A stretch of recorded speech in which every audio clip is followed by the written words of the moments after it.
As the sun dipped below the horizon, casting long, twisted shadows across the forest floor, I found myself venturing deeper into the woods. It was a solo journey, a chance to disconnect from the chaos of daily life and immerse myself in the tranquility of nature.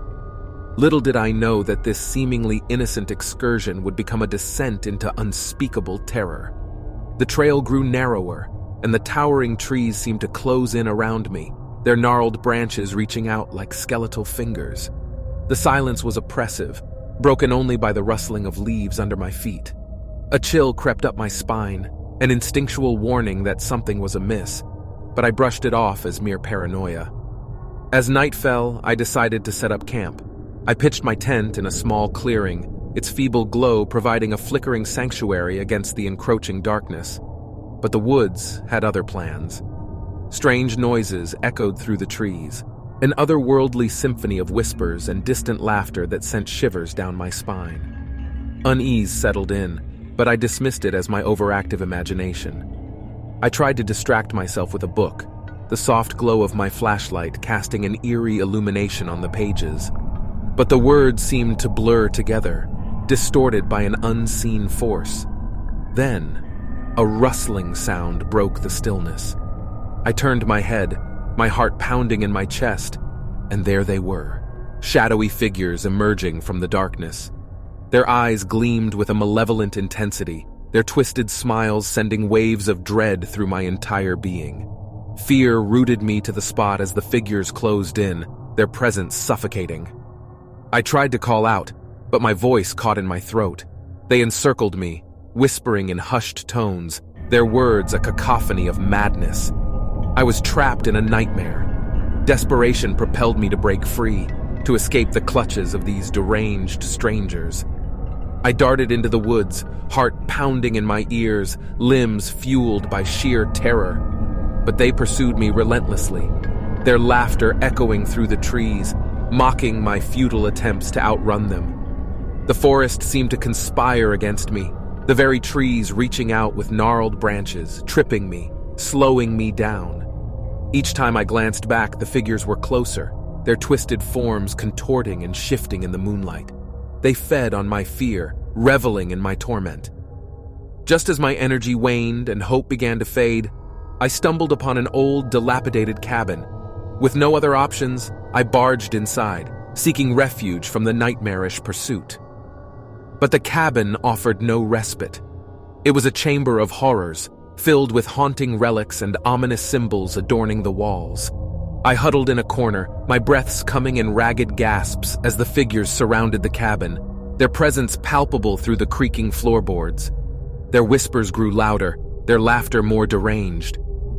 I was trapped in their twisted game, a pawn in their sadistic plot. Suddenly, a deafening silence fell over the cabin, as if time itself had frozen. The figures vanished, leaving behind an eerie stillness. Trembling with a mixture of fear and curiosity, I cautiously peered outside. There, in the moonlit clearing, stood a figure cloaked in darkness. Their eyes bore into mine, and a malicious smile stretched across their face. In that moment, I realized the true horror. I was not the prey, but a participant in their wicked game. The forest had become a stage for their sadistic amusement.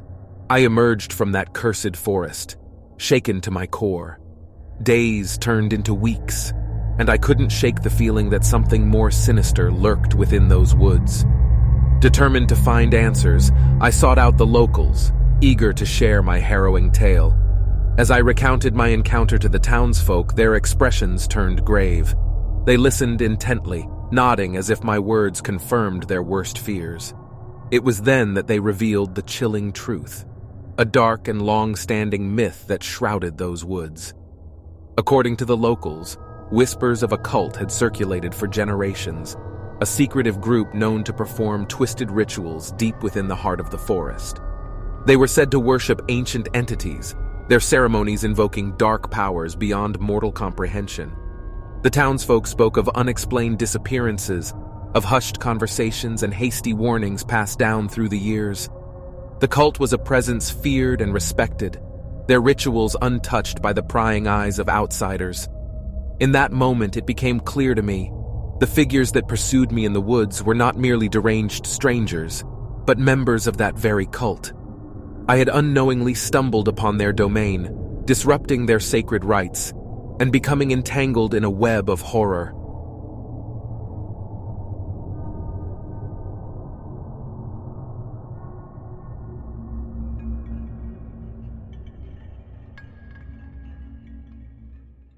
I am a 47-year-old wife and mother of two, and I often find myself reminiscing about the adventures of my youth. There's one particular story that still sends a shiver down my spine, a haunting encounter that took place when I was just 19 years old. Freshly graduated and untethered by the responsibilities of a partner or children, I embarked on a solo hiking trip in the mountains, eager to explore the untamed beauty of nature on my own terms. Despite the warnings from my concerned parents, I had embarked on this journey, determined to prove that I could conquer the untamed wilderness alone.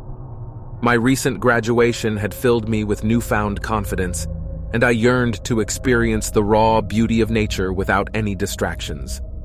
It was on the 5th day of my expedition that I stumbled upon a hidden spring. Nestled amidst towering trees, it seemed like a sanctuary in the heart of the wilderness. I sat down to rest, my weary body craving the coolness of the water against my parched lips. As I filled my water bottle, a shiver ran down my spine. I felt an eerie presence, as if unseen eyes were watching my every move. I glanced around, expecting to find another hiker, but the trail had been deserted for miles. My heart quickened, but I dismissed it as my imagination running wild in the solitude of the woods. Just as I was about to leave, a voice, aged and brittle, pierced the silence. Startled, I turned around to see an old man emerging from the shadows. His appearance was disheveled, his eyes gleaming with an unsettling intensity.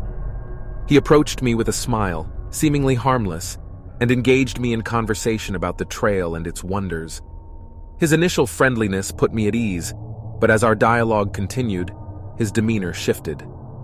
There was something off about him, a darkness lurking behind his words, a sinister undertone that sent chills down my spine. The man's questions grew more intrusive, probing into personal details and my plans for the hike. I felt a sense of unease, as if he was prying into my vulnerabilities. He then suggested that I join him on a detour to his favorite part of the woods. Alarm bells rang in my mind, and I politely declined, sensing danger lurking beneath his benign facade. A heavy silence settled between us as I excused myself, citing the need to continue my journey before nightfall. With trepidation, I resumed my hike, every step weighed down by a sense of foreboding. The woods, once inviting and serene, now seemed to hold a dark secret, as if an unseen presence trailed me through the dense foliage. Hours passed, and darkness descended upon the forest.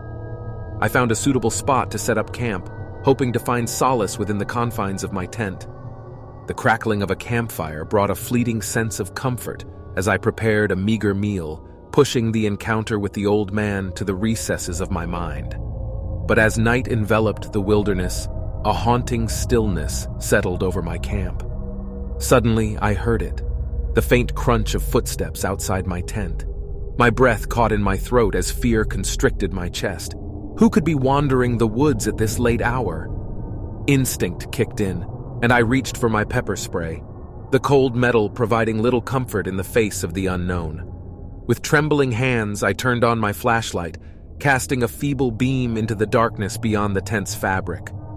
Seconds stretched into an eternity as the footsteps grew fainter, as if the intruder sensed my readiness to defend myself. The oppressive silence hung heavy in the air, broken only by the beating of my own heart. Who had been standing outside my tent?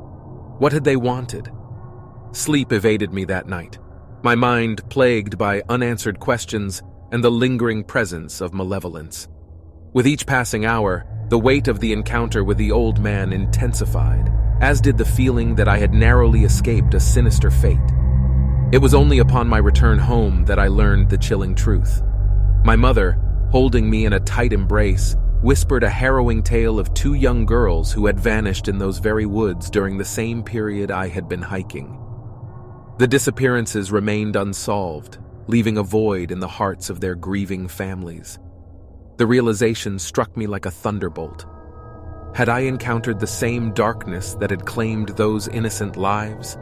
Was the old man merely a pawn in a more insidious game, luring unsuspecting hikers into a web of malevolence? I shuddered at the thought, forever haunted by the encounter and the realization that evil can lurk where we least expect it. The mountains, once a symbol of tranquility, became a haunting reminder of the dangers that lurk in the depths of the unknown. Now that I am a mother of two, my perception of the evil within this world grows even faster. My daughter is graduating from high school in 2 years. Now I do understand what my parents must have felt.